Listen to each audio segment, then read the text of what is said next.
Gege Akatami's brand new manga, Mojuro, has been officially confirmed to be a sequel/spin-off to JJK. This comes out of a few days of speculation because, to be honest, this announcement just came pretty recently. But we finally got our answer because just like JJK, this series has already been leaked. Yeah, chapter 1 was supposed to be coming out September 8th, but we have the entire chapter leaked right now. But don't worry, I'm not gonna go through every single page and panel. I'm mostly gonna give you what's most important. I still want to leave some things when we're actually going to get to read the official version. Meaning, before we go forward, I just want to let you know there are spoilers ahead with huge implications for the story of JJK and for this new manga. So if you want to stick around and listen in, you might even want to like and subscribe if you want to see more content like this, so let's jump into it. First things first, our protagonists in this series are going to be directly tied into JJK because we're going to be following Yuta and Maki's grandchildren. Both of them, the ones that we got in that epilogue for JJK with Panda. Meaning, it's set in the far future of the series. Akotsu Yuta is 16 and Tsurugi Yuta is 17. And if you didn't want to believe that they were Yuta and Maki's grandchildren, well, sorry to say, we've gotten panels with them just playing around with their grandparents. And these are some of the cutest panels you will ever see with Yuta and Maki just hanging out with their grandkids. And you can still tell that Yuta and Maki still resemble their original selves. You can still see Yuta's scar on his head, for example. And it just builds that these kids have such a great relationship with their grandparents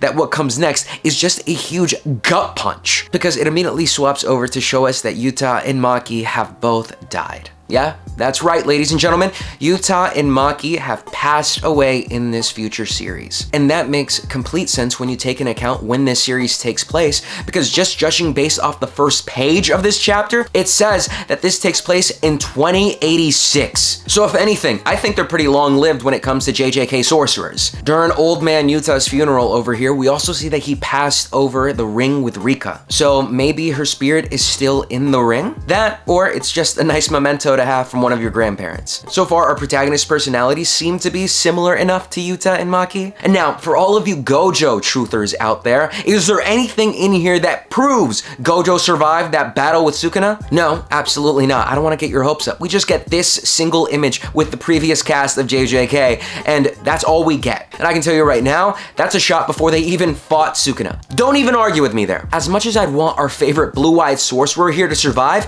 remember, Gege hates him so much that he doesn't want him actually breathing air. There's nothing we can do about that. But Lobotomy Kaisen is alive and well, and the community's always gonna do what it's best at, so you'll always be able to expect those kinds of jokes. And now, let's talk about the story we're getting right now, because it's a pretty big departure when we're looking at JJK in general, really. I mean, yeah, sure, we're still dealing with cursed entities, but here, we've got aliens. Because the first page over here makes it pretty self-evident. This is a spaceship hovering over Nevada in the upper atmosphere around 30,000 meters above. And with it, we see its occupants, 3 separate aliens over here. One of them, strangely, looking like Tengen. Who knows? Maybe there's some connection over here. And I also gotta say, some of these alien designs over here when it comes to that third eye and how their marks on their face look, that reminds me quite a bit of Sukuna. Is Gege gonna retcon some things and say that Sukuna has alien origins? I hope not, but we have to see. And we've also got this other alien over here, who seems to be our third main character over here, named Maru.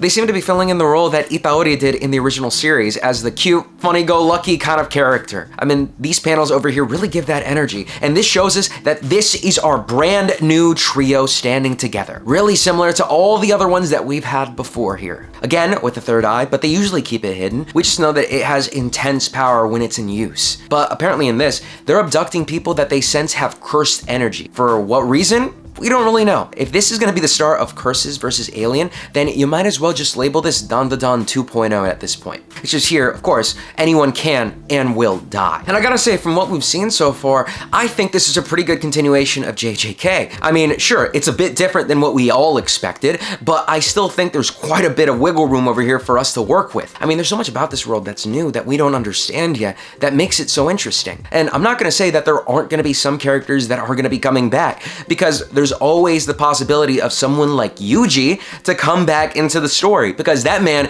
is legitimately built different. being half human, half cursed spirit. He's not full on a spirit like Choso, but I mean, he's got to have some sort of longevity to him, and we just got to see if he could be a player in this series as well. Maybe as someone that ends up training these kids as like a mentor figure, or who knows, because also everyone could be dead at this point because it is a good 60 years after the fact. But Gege can do whatever the hell he wants in this new series, especially because this series is also listed as a short serialization. So this isn't intended to be a manga that's going to be going on for years and years and being dragged out. Gege hopefully already has the story planned out and mapped in his head about where he wants this to go. Now, I'm not saying that there isn't a possibility for this series to continue, because that can always be the case. Let's say that the series gets so popular that people just can't help themselves in buying copies of it. I'm sure that can influence more than a few people in the production side to want to continue the manga. But again, we haven't even had this drop yet. But with this, I think that wraps up everything that we got with this new series over here so far. And I gotta hand it back to y'all.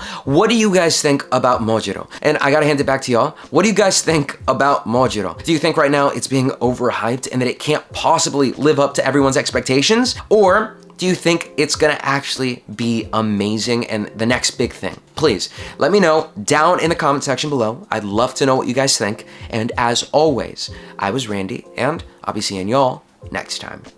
Peace.